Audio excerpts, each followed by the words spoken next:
This is a first use of the GGC tea kettle.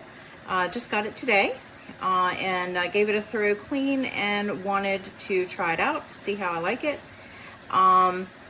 It's very nice. The color is supposed to be elegant white. To me it looks more like a putty kind of a color.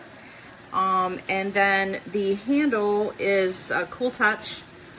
It's kind of a silicone feel to it.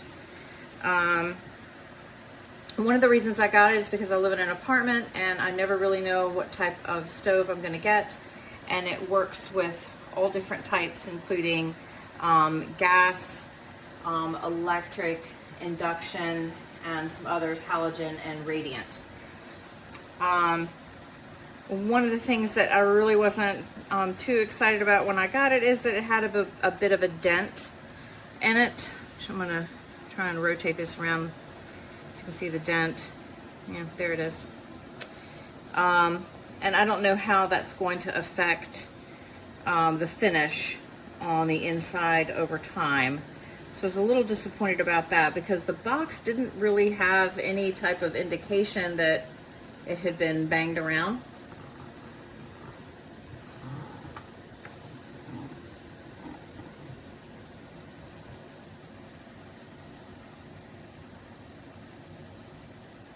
We're all just waiting for you, dear, any day.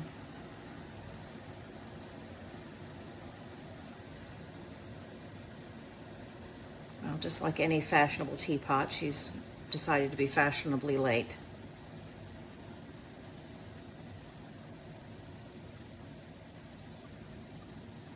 Oh, here she comes.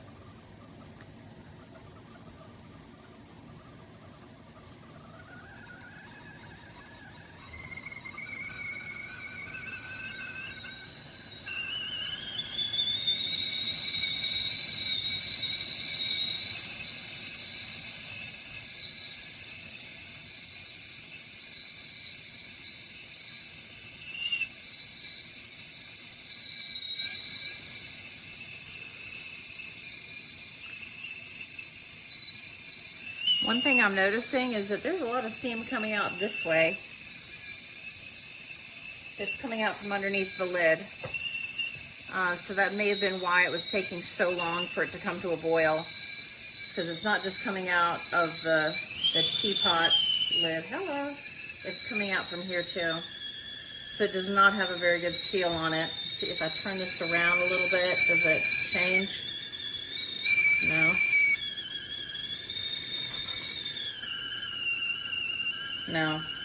All right, so it doesn't have a good seal. The whistle is not that great, and it came.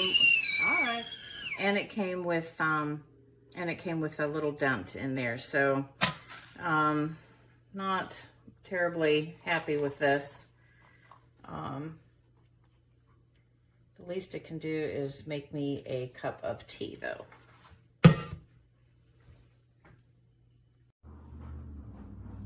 So here's the kettle. It's a whistling kettle. It's not real wood, just to let you know, but it feels like a matte finish. This one, you don't twist it, it just pops up. So let's see if I can do that one here.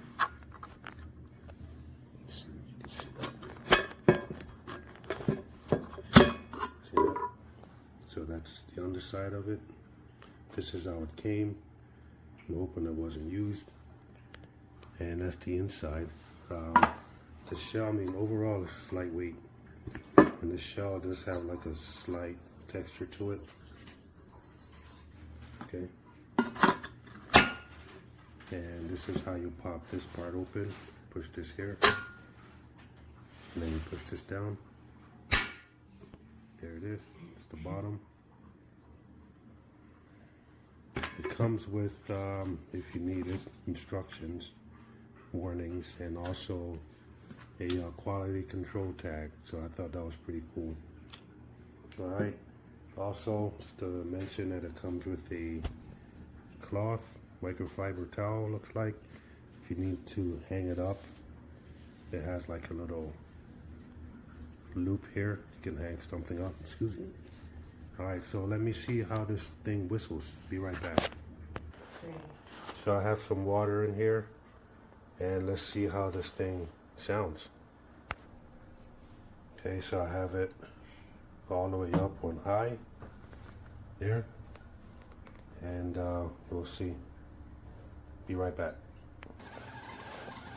All right, so it's just starting right now.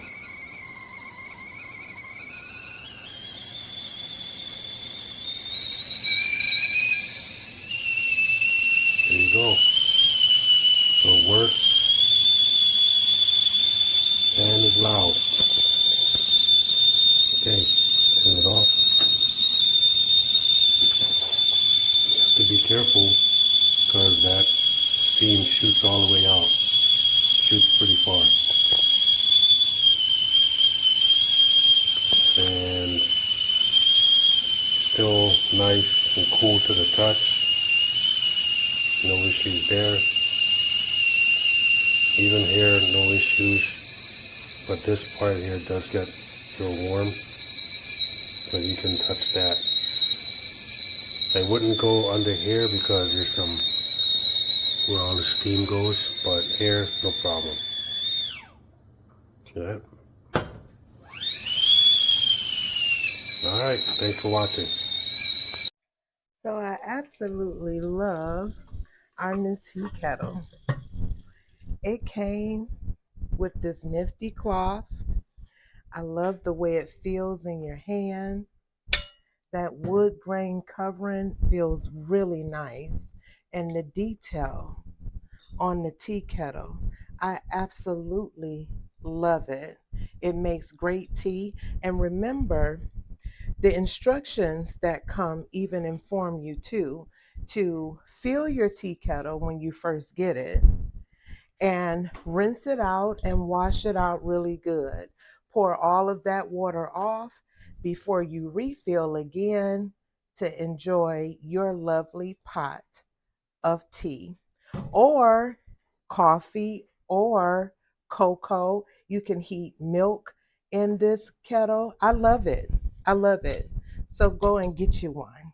It's beautiful, isn't it?